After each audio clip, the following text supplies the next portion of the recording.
Edward and Alexandra were considered leaders of fashion, and they also were prepared to take their own direction and break with tradition.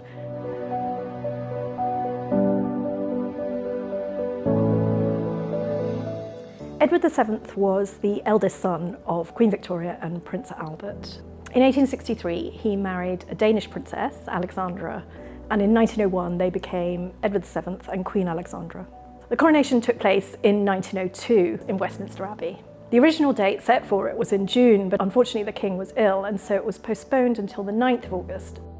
There are a number of objects in the royal collection which are associated with the 1902 coronation. Of course, they used the historical crown jewels, but the thrones were newly made for the ceremony, as were elements of both Edward and Alexandra's dress.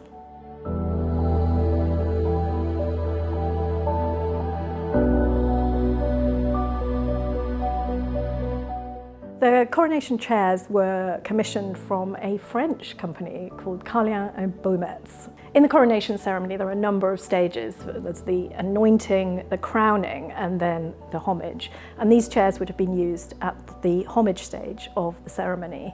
And that's when each peer of the realm would come and pay homage to the newly crowned monarch. These monumental thrones are carved from gilt wood. That's wood covered in a very thin layer of gold leaf. So they appear almost to be solid gold. And then upholstered in rich red velvet with gold and silver thread embroidery. The carving includes the coat of arms of Great Britain, and the arms are formed from winged lions with huge paws. The upholstery includes all the national symbols of Britain, like the shamrock, the thistle, and of course the rose. Both the thrones have the royal ciphers embroidered onto them, so E7R for Edward Rex, or King Edward, and AR for Alexandra Regina, or Queen Alexandra. Both Edward and Alexandra broke with tradition with this coronation. Edward was particularly interested in French design, and in 1902 he commissioned these chairs from a French firm, perhaps a very surprising move for a ceremony so associated with British tradition. The shape of the thrones is also unusual. They chose this rounded back, which perhaps was inspired by chairs associated with Napoleon. And one of Edward's great interests was Napoleon Bonaparte. He collected objects associated with Napoleon, and he even had a Napoleon room in Marlborough House. Edward and Alexandra were considered leaders of fashion. They were at the forefront of changing tastes in this period. And they also were prepared to take their own direction and to break with tradition when they wanted to. There's been recent work on the throne chairs. Both the giltwood frames and the upholstery have undergone conservation. So these were placed in the ballroom at Buckingham Palace in 1902 after the coronation, and they have been there ever since. They'd received some conservation treatment previously. They were covered with a nylon net to support the fragmenting silk velvet. Unfortunately, this conservation treatment was beginning to fail. The net was breaking down and dust was getting caught underneath the net. So initial decision was to remove all that net. However, in conversation with the gilders, they felt that it would be worth at this point also undertaking conservation work to the gilding, which would mean cleaning the gilding from years of encrusted dust. So the first step was to remove and clean all the upholstered elements. In addition, I undertook conservation on the cushions, which were completely separate from the rest of the upholstery, and we believe had been remade at some point, as they are a slightly different colour to the rest of the silk velvet. This meant they were in much better condition, but having been sat on, the embroidery was worn in some places. So to consolidate the areas of loss and the weakness, I used Japanese tissue paper and a wheat starch paste. I then retouched it with an acrylic paint to match in with the slightly tarnished colour of the original gilt metal threads. So once the upholstered elements had been removed from the frames, the bare frames were sent to the gilding conservators, who cleaned and touched up areas of loss or where there was bare gesso. The decision was made not to completely re-gild, repairing any gaps in the wood, as long as they were secure and stable. We wanted to keep the original aesthetic and the historicity of the thrones and not make them look brand new. While the thrones seem identical, there is one unique difference in Edward VII's throne. In addition to the cushion, he has a small booster seat. This was to make him appear a little bit higher than Queen Alexandra.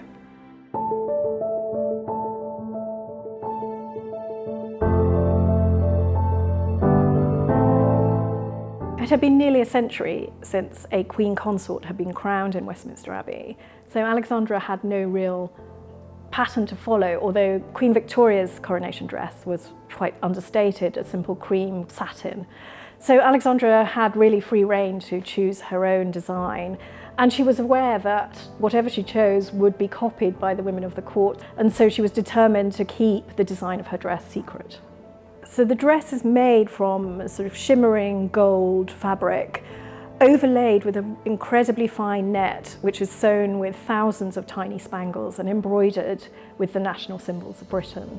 This was the first coronation ceremony in which electric light had been installed in Westminster Abbey, and Alexandra was very conscious of this. She wanted her dress to shine, and there are descriptions in contemporary newspapers of the moment when the lights were brought up in the Abbey, and she appeared in a sort of blaze of golden glory. The outer layer of the dress, the fine net, was actually embroidered in India, and this was at the suggestion of Lady Curzon, who was the wife of the Indian Viceroy. She suggested that a firm Manik Chand should embroider the national symbols of Britain over this fine net and then apply the individual spangles. The net was then formed into a sort of dress shape, but actually the final dress creation was undertaken by a French couturier, Morin Blossier, and this was a break with tradition to employ a French fashion house to create a British coronation dress. The form of the dress is also unusual. The open neckline with the ruff-like collar was perhaps inspired by Tudor costume, but is also associated with Denmark, Alexandra's beloved homeland. And over this, the Queen wore a velvet mantle embroidered throughout with crowns and ciphers, again a break with tradition, where traditionally the cipher had only appeared once on the mantle. Alexandra also wore a huge number of jewels to add to the drama and glittering appearance of her dress in the electric light in the Abbey.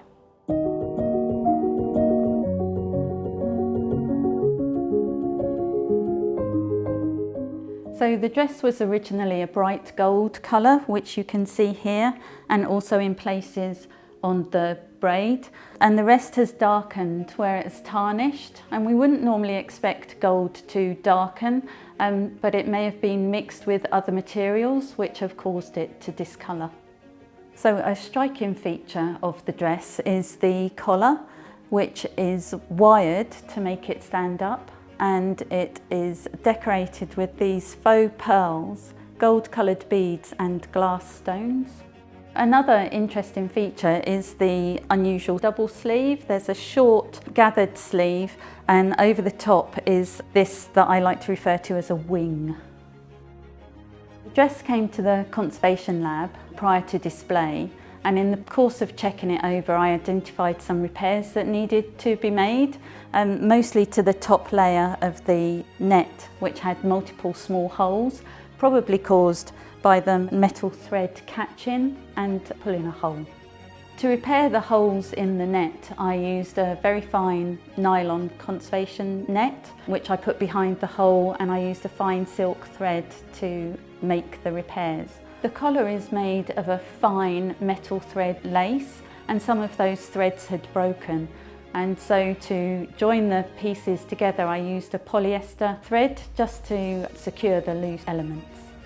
For display, we had a bespoke mannequin made for the dress because the waist is 22 inches and a standard mannequin wouldn't have fitted.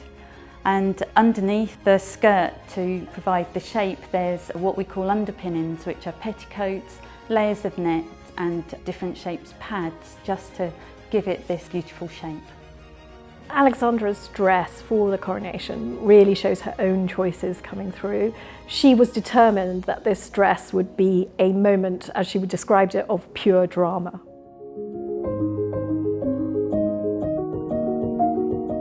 It was 60 years since there had been a coronation ceremony in Britain, and this coronation in 1902 really shows the personalities of Edward and Alexandra, that they were groundbreaking, they were leaders of fashion, and they were taking their own direction.